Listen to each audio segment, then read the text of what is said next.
heard of FireChat, an app that allows protesters to anonymously communicate with one another while avoiding government surveillance. It helps form what's called a wireless mesh network. Here's how that works. This is your neighborhood. That's your house, and there's your friend down the street. Let's say you want to send him a file electronically, like a song or a photo from last Friday. You can't just hand it over to him even if he's right next to you.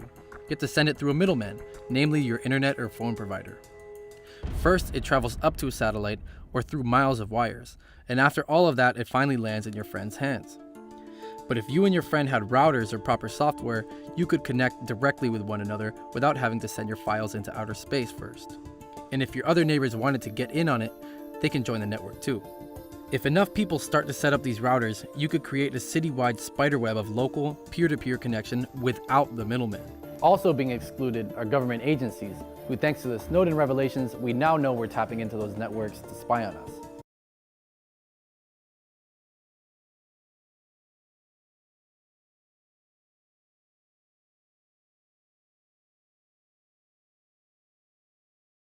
We owe this all to wireless technology. Our demand for connectivity has reached a critical point. Today, there are 6.8 billion global connections for 3.2 billion mobile subscribers. In fact, there are now more devices connected to the internet than there are people, and this growing consumption is creating a crunch on our overloaded networks. So today, when you use your smartphone, it's not only to place a call or to do texting. You use your smartphone to watch a movie, TV, or to listen to a live radio online. So all that is information that use your wireless data. And not only you have a smartphone, but you also very often have a tablet or a laptop that you want to connect when you are on the go. We're doing more on these devices than ever before, which means we're expecting a large amount of data, while wireless traffic has nearly reached its maximal capacity. In fact, Cisco predicts that by 2017, video will consume 2/3 of the world's mobile data traffic. In order to support these extensive downloads, there's an increased interest in technologies like mesh networking to optimize access to the internet. A mesh network is one built out of devices that communicate directly to each other. A mesh network is cheaper and faster to build than traditional networks. And the benefit is that you'll see faster access and coverage in places you didn't have any signal before. The mesh network that we built is completely seamless. It's easier to use than Wi-Fi.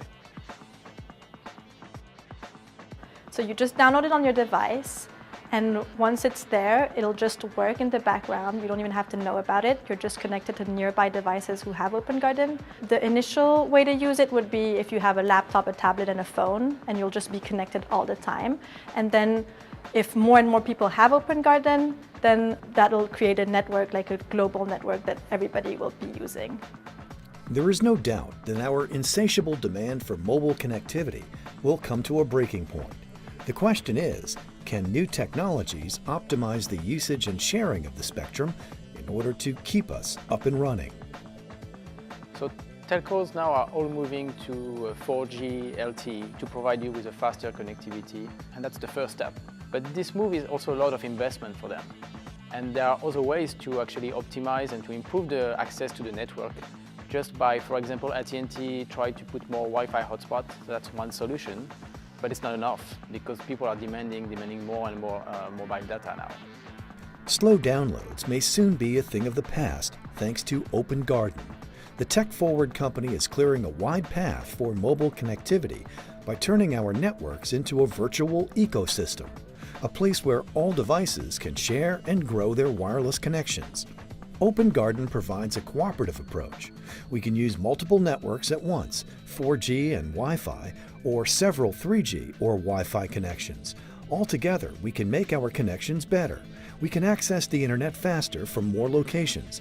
All it takes is downloading this simple app. Carriers spend billions building out infrastructure that improves your coverage. Open Garden was pure software solution.